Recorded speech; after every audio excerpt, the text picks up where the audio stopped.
Hello,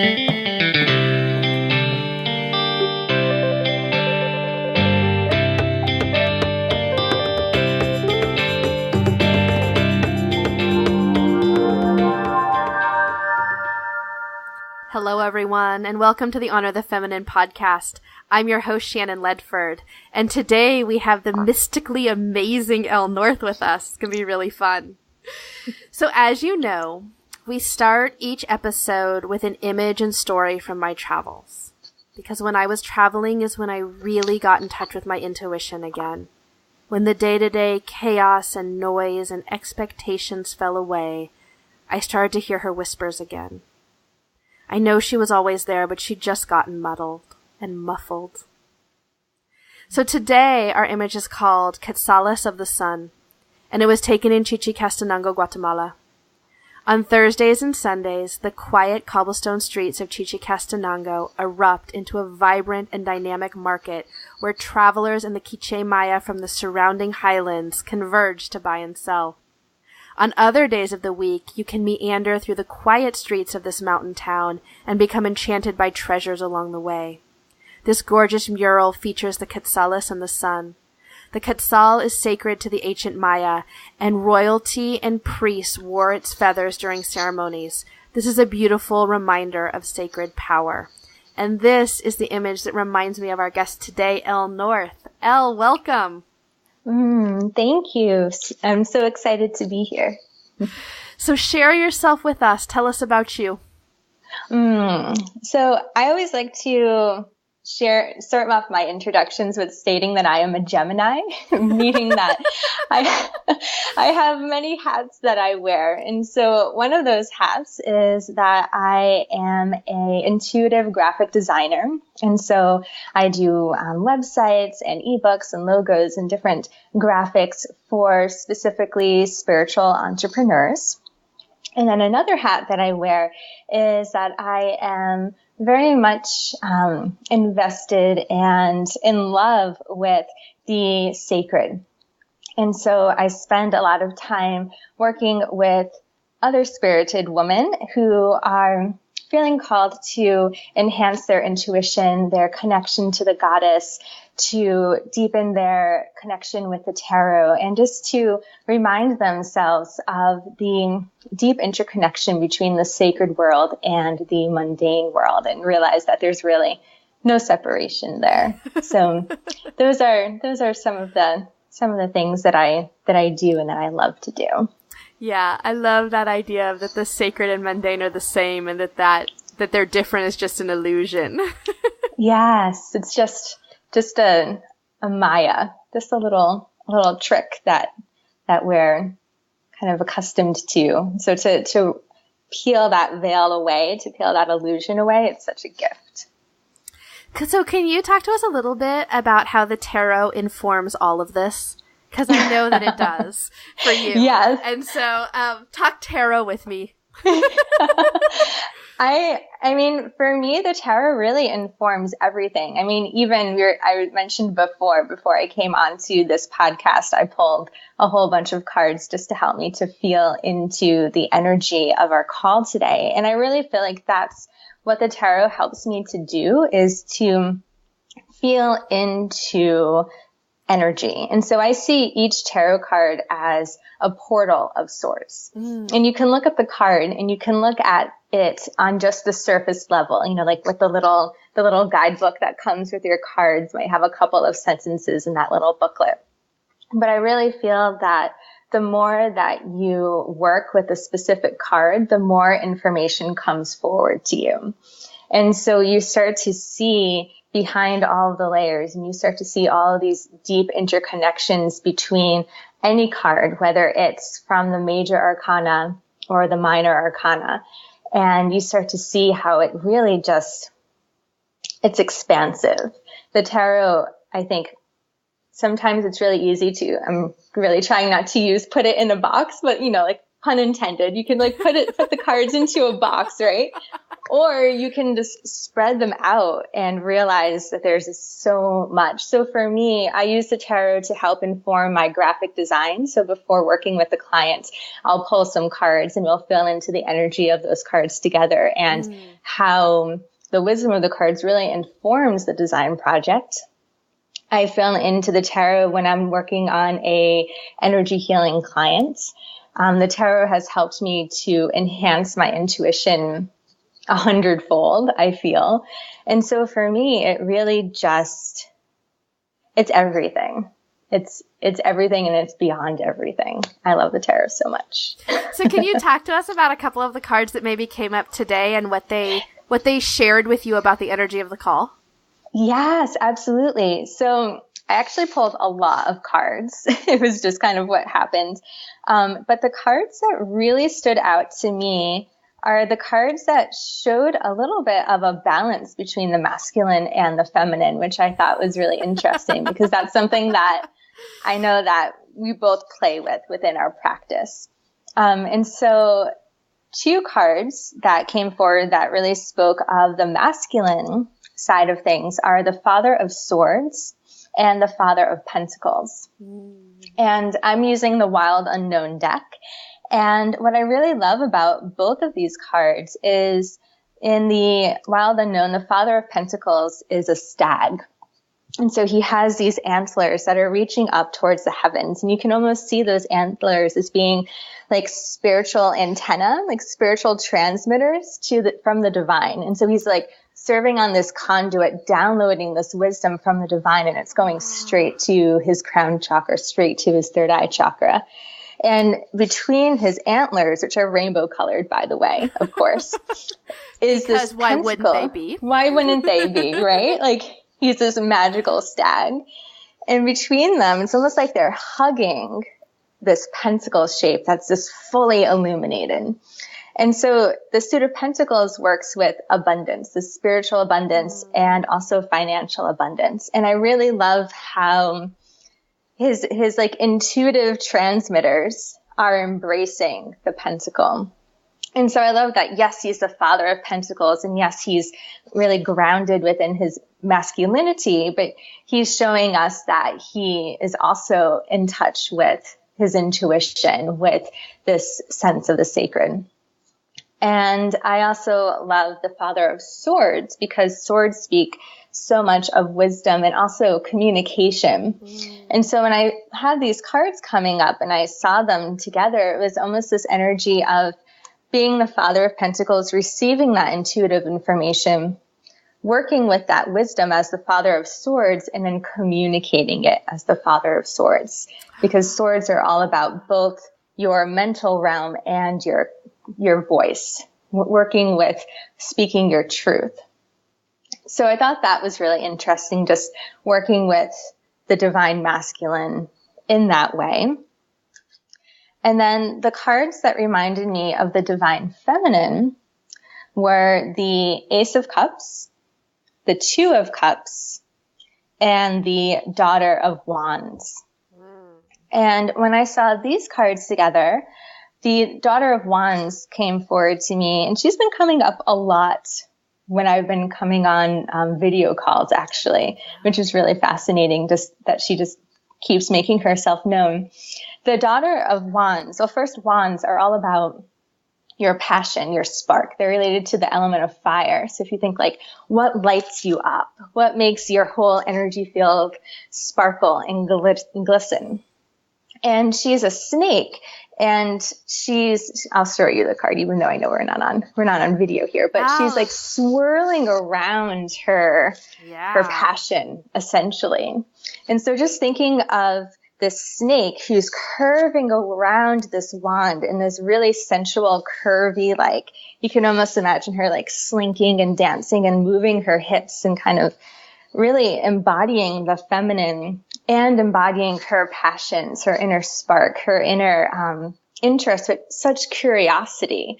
Almost like if you were to receive a crystal as a gift and you're like looking at it at all sides, what does it look like on the top? How is it underneath? What are all the different little glimmers and little flashes that you can see from this angle and from that angle. And that's kind of how I see her.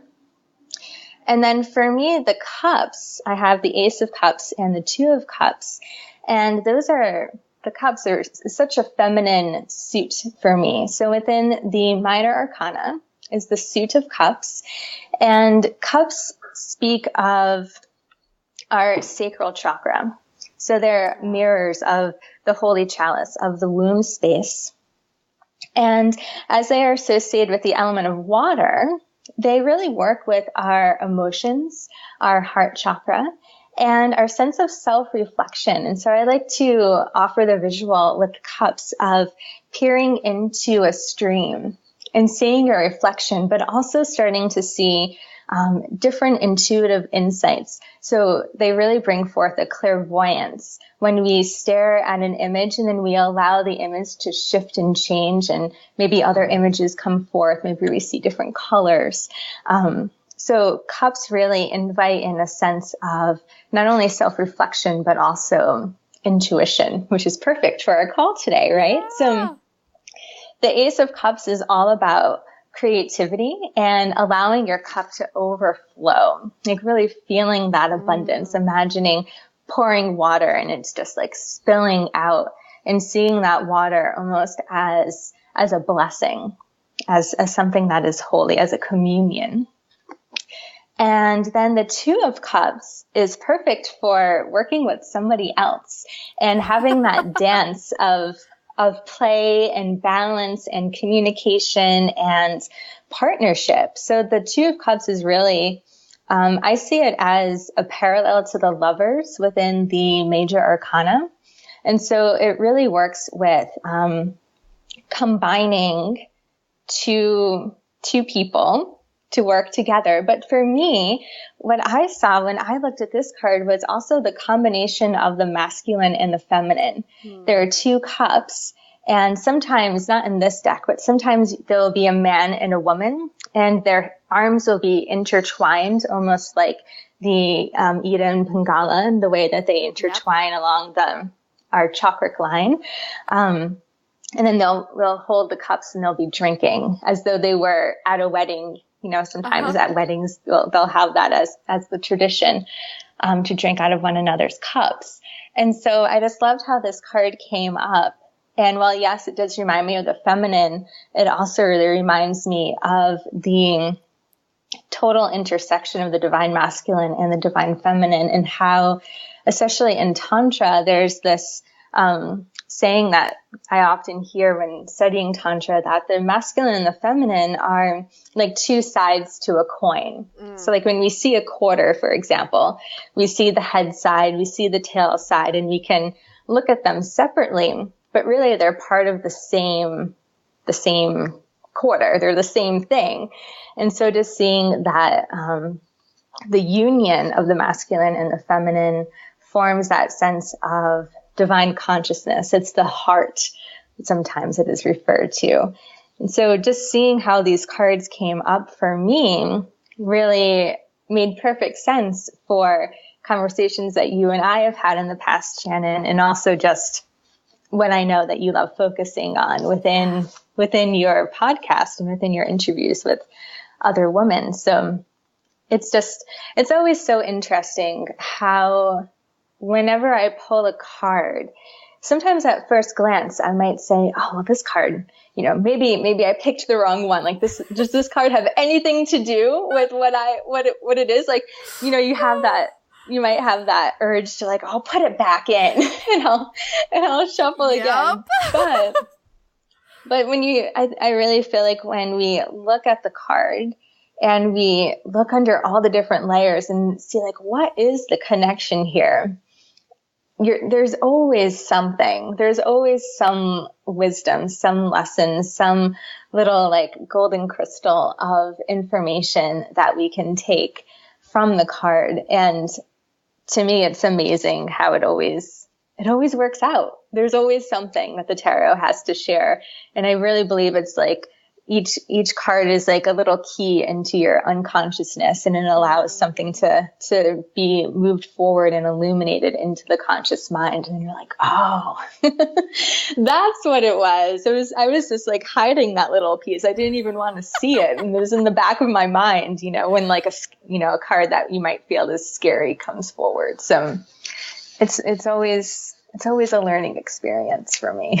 Yeah, and I love that idea around you pick a card that doesn't seem to resonate and you want to put it back. And it makes me happy to hear you say that, because my ritual in the morning is around oracle cards, right? Mm-hmm. That have that, sort of similar what's the message inspiration thing. And there are times when, say, a goddess comes up and I'm like, what's she doing here? Like, she's not for me. What is this about today? But I'll just... I've learned to trust them enough, because I've been doing it long enough, to just put her up on the desk for the day in her spot, by the altar.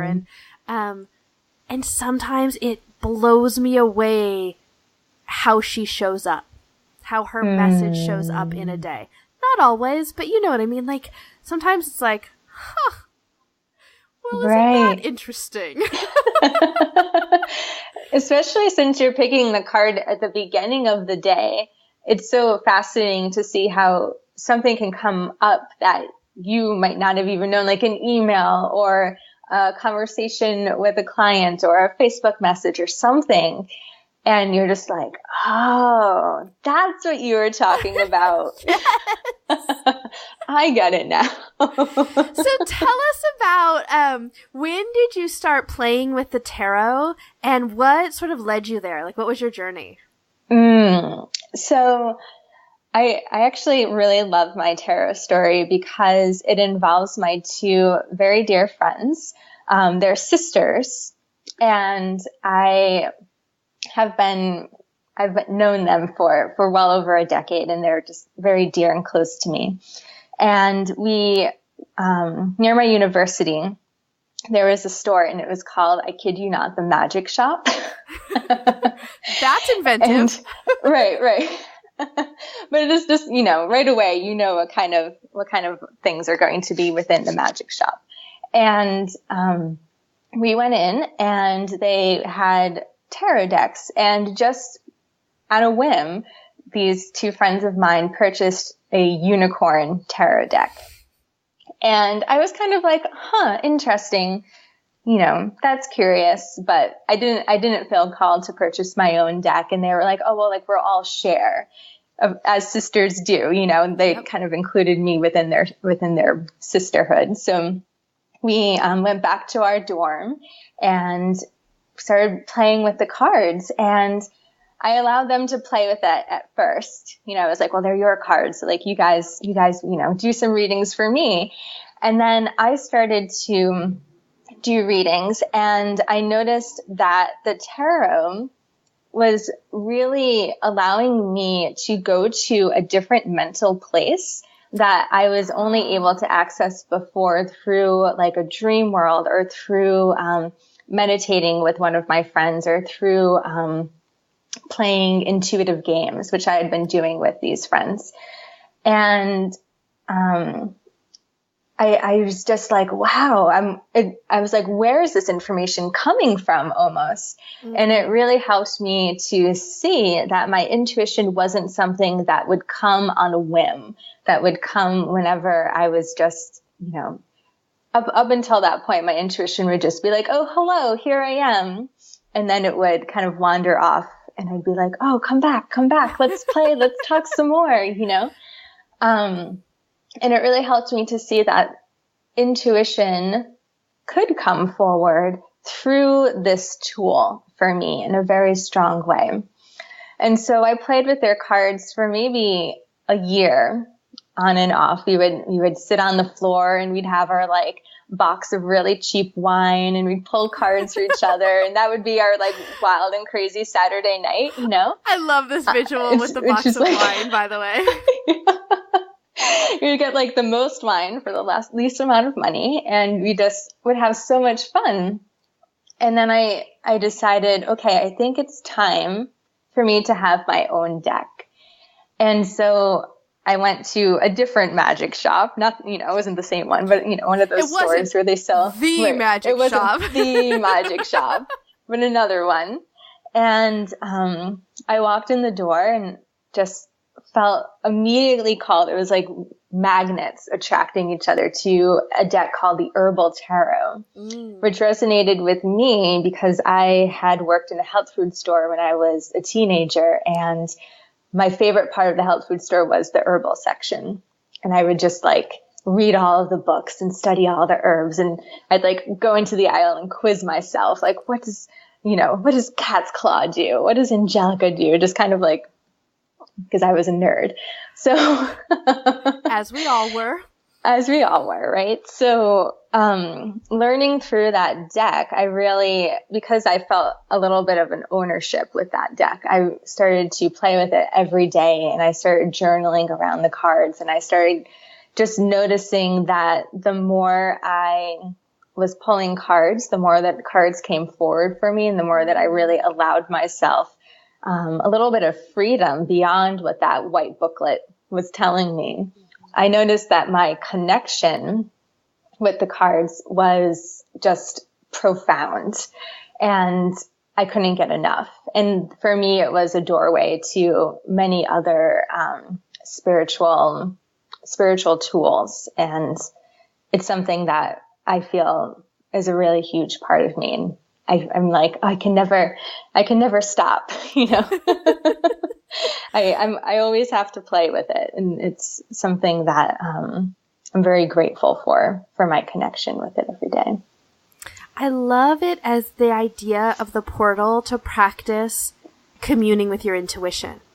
And I think all of us, are desiring that or looking for it or have found that, that place because my intuition to me and tapping into with her, it's a dance that I want to be showing up to all the time, right? So it becomes a practice and an intentional ritual, whether it's the oracle cards or the stones or other magic tools or just getting quiet enough to drop in, whatever that looks like. But for me, it takes that practice of showing up to the dance. Yes. And it feels like tarot was the doorway, that portal to practice.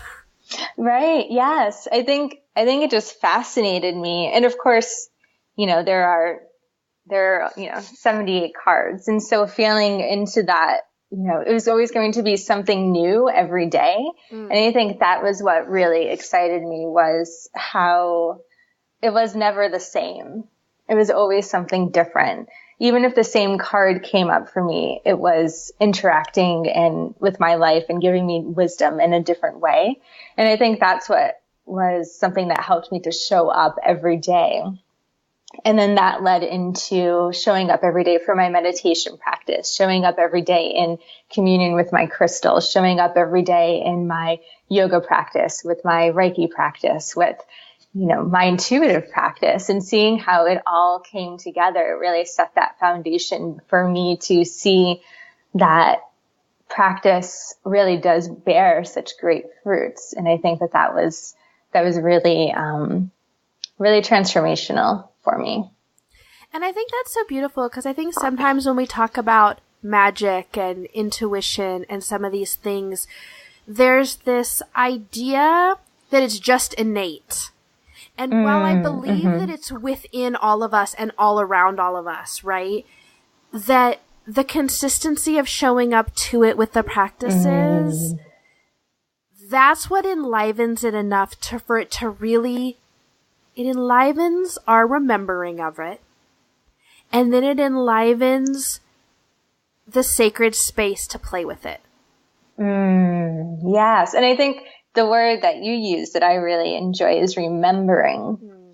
Because I really do believe that, yes, we are all intuitive. And I really believe that we all have access to it, but it's just a remembering. And it's also a connecting with, well, how does intuition speak to me? Yes. And I think quite often I'll share a story with somebody And it will be maybe speaking about claircognizance, which is the type of intuition that's a deep inner knowing. When it's in the mind space, you just all of a sudden know something to be true. And I'll have a conversation, let's say, with somebody about that, and they'll say, oh, well, that's not how my intuition speaks to me. And I think that it's the most amazing thing about intuition is that it can show up for us in so many different ways. Like it can come to you in just emotions. It can come to you through taste. It can come to you when you hold an object that belonged to somebody else.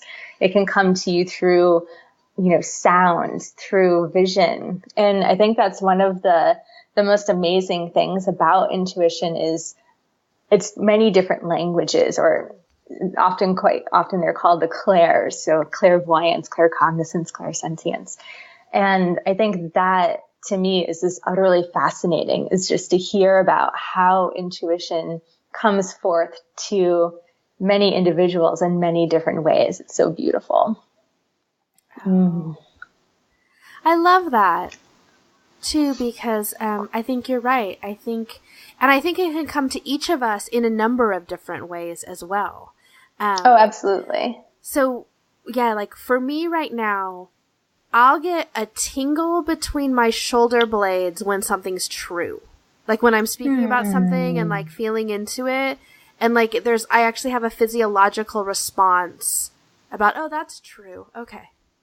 Like I'll say something and it'll be tingling. I'll be like, oh yeah, and that's true. Yes. Right? It hasn't always been there, and it's not always the way I get the message, but yeah. And really starting to totally.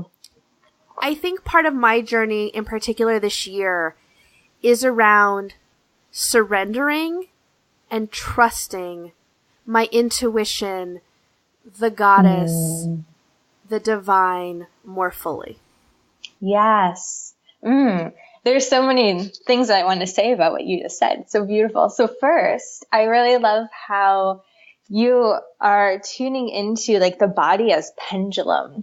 Almost like you're, sometimes once you get to know a pendulum, when it goes left to right, that's yes. When it moves around in a circle, that's no. That's how mine speaks to me. But I know they all have their own language, right? Yeah, mine is forward and back is yes, and around in a circle is no.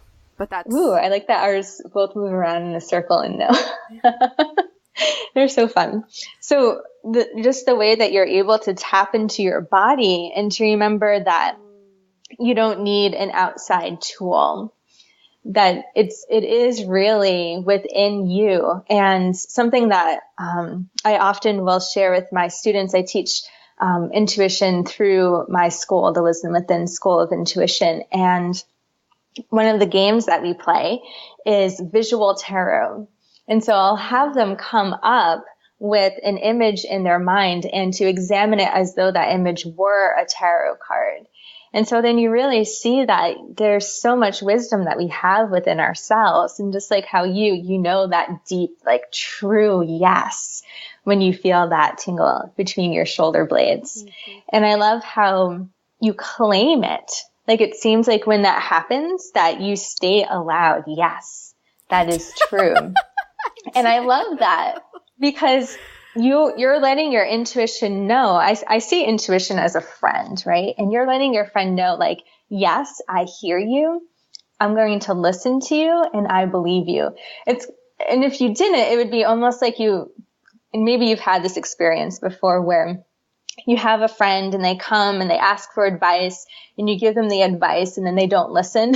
and then they come back to you over and over again and they're like, oh, well, I'm not sure. Or, you might also have had an experience of like trying to connect with somebody and you send them a few emails and a few texts and they don't respond. And you're just like, oh, well, I'll try again, like in a few months. And I feel like our intuition is very much along those lines where if that sensation comes up and you're not honoring it and you're not speaking to it and you're not claiming like, oh yes, I hear you, I sense you, I feel you, and I'm sharing that with those around me, then it won't be as active. But once you start to like listen to it and act on it, just like any good friend, it's going to come forward to you more, and you're going to feel that more and more. She's so excited. She's so excited. Tingling, she's tingling right now between the shoulder blades. She's like, yes, this is true. She's like, look, I'm here. I'm showing up. And so I think that's like the foundation of what I teach within my intuition school, is that the more that you listen, the more she will speak. And the more that you act upon her guidance, the more she will come forward to you, and the more that she will make herself known. And so I think like the first step, even if it might not feel right to act on it, I think that first step really is listening and acknowledging and saying, oh, that sounds like my intuition. And maybe like you write down your intuitive nudge, and then you just see, okay, what comes forward from this? Maybe I don't act on it, but just kind of see how things play out. And I think over time you learn, oh yeah, my intuition really knows what's up. Well, yeah, between, intuition and the divine and the goddess, like I am in a place right now where if she is speaking clearly to me, like if the messages are clear, I am a yes. And it creates a lot of that trusting, and it feels hard at times for me and daunting. But it also feels really right. Yes. Just to give her that I think space. That's it. Right. Yeah. I think that's it, when you know deep within your gut and you have that, like, even though this might not, like, I'm not 100% sure, I'm not 100% clear, maybe it feels right. And I don't know exactly how this is going to play out. And I'm going to be okay with that, not knowing. I like to know. I do. Yes. Oh, I feel you there.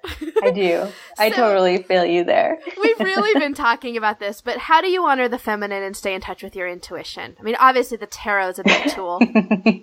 Yeah. So for me, the way that I really love accessing my intuition is through tarot and through Reiki. My Reiki practice is very intuitive, and that's a really strong conduit point for me for intuitive downloads.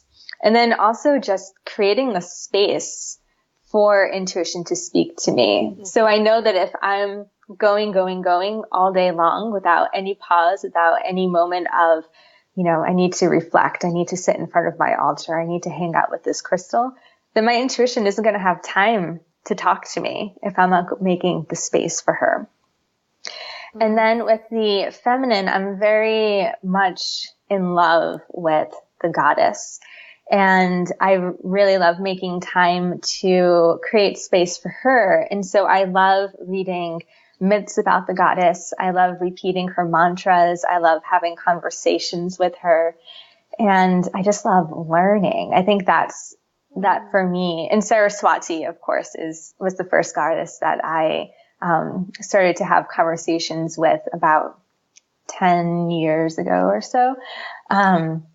And she's all about learning and all about teaching and art and creativity. And just, I love that she innately has that Gemini spirit to her, because when she does so many things, and I'm like, yes, I do all these things too. And so she really feels like a kindred to me. And that learning for me is something that feels really important and a really big part of my spiritual practice. So that's how I connect with them. And for anyone who's not, who doesn't know what Reiki is, can you just explain Reiki quickly to us? Yeah, Reiki is a form of energy healing. And so once you have the process goes where you go to a class and you become attuned to Reiki. And that attunement process really is just clearing any gunk within your energetic field that is preventing you from being a conduit for this energy healing to flow through you. And so anybody can do Reiki. And I've even attuned, there was this one man and his sister kind of dragged him along, and he was like, I'm just here because of her. I don't really believe in this stuff, but I'm here to support my sister. And so when the time for attunement came, I said, well, it's totally your choice. I'm not going to force you to go through this process. And he was like, I'll give it a try. I'll see what happens. Like, the proof is in the pudding, right? Is what he said to me. So I'm like, okay. So we go through it, and he was very much, like, oh, I didn't really feel anything. And he just had that energy to him. But then we went into the practice of it, and he was practicing on his son. And he was the one who got most excited about feeling the energy flowing through him. And so it's one of my favorite stories, because it really does make the point that whether you are somebody who's deeply drawn to, the sacred and the healing arts, or whether you're somebody who is a little bit of a skeptic. And I think skepticism is very healthy within our practice, that you can be somebody who is a channel of this energy, and it really benefits me so much within my life. I love being able to use it and to tune into my own energy and my own physical body, and it gives me so much wisdom to be able to connect with myself and others in that way. So it's a really beautiful, very nourishing practice. It is. It's gorgeous. On that note, my love, are you ready for the random questions? Yes. I'm so excited for the random question. So the first one is, if you could sit down with any woman, alive or dead, for a chat and tea, who would it be? Wow. It might take me a second to narrow it down. But what's interesting is that the first person who came to me, maybe that's what I'll go with, is Pamela Coleman Smith. And she was the illustrator to the Rider-Waite tarot deck. Oh. And so the kind of like iconic tarot deck that you quite often, like if you Google one of the cards, the first one that comes up will be that Rider-Waite deck. So it's over 100 years old now. And she really brought those images to life and was so influential for all future tarot card creators. And so I would just love to sit down with her and know a little bit more about what her process was like. So she was the first one that came up for me. So I'll allow her to be my answer. I love that. Especially since we dove so deeply into the tarot with you today. So that's really cool. Yeah. And the second question is, where would you most like to travel?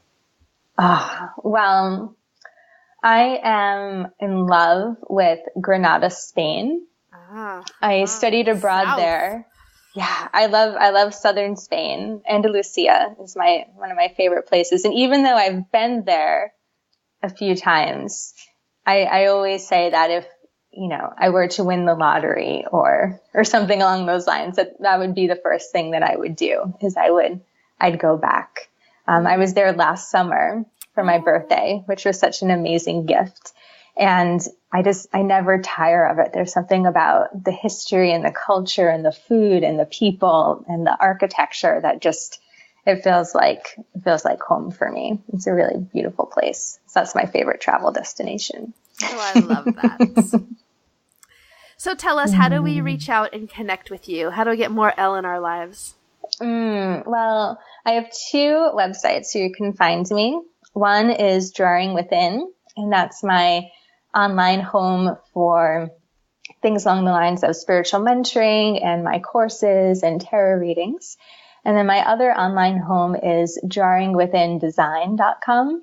And that's where you can learn more about my design offerings for spiritual entrepreneurs. And you can also find me on Instagram. I really love Instagram. And my handle is She Draws Within. Awesome. So that's Drawing Within is my theme here. And we will put all of those links on the show notes for this episode over at honorthefeminine.com to make it really easy for everyone. My love, thank you for today. Thank you. It was so much fun. I loved everything that came up for us. It was beautiful. Oh, me too. Hello again, everyone. I loved being with Elle. She really is a tarot mystic. And she's a magical priestess. And she's so intuitive, in particular with the creations and what she puts out in the world. And I love it. I love seeing it. I love feeling into it. I love that she and I are working on a project together, and it just feels just magical. And magic's become such a big part of my everyday as I become more attuned to the magic all around me. So I invite you to join us in Sacred Space over at Honor the Feminine Daily on Facebook. We are in the midst of 100 days of Facebook Lives. I'm going live for 100 days. We are talking to about everything from yoni eggs to just inspiration for the week, and just finding some real space to deepen in with each other on Facebook over at our Sacred Space there. And it just feels lovely. I also invite you to subscribe so you don't miss any of our upcoming episodes. I've just finished an interview cycle, and so we have so many amazing people coming your way. And it just feels really fun. And if you loved today, you can share the podcast with a friend. It's really how I get turned on to all the new podcasts in my life. All right, everyone, have a beautiful day.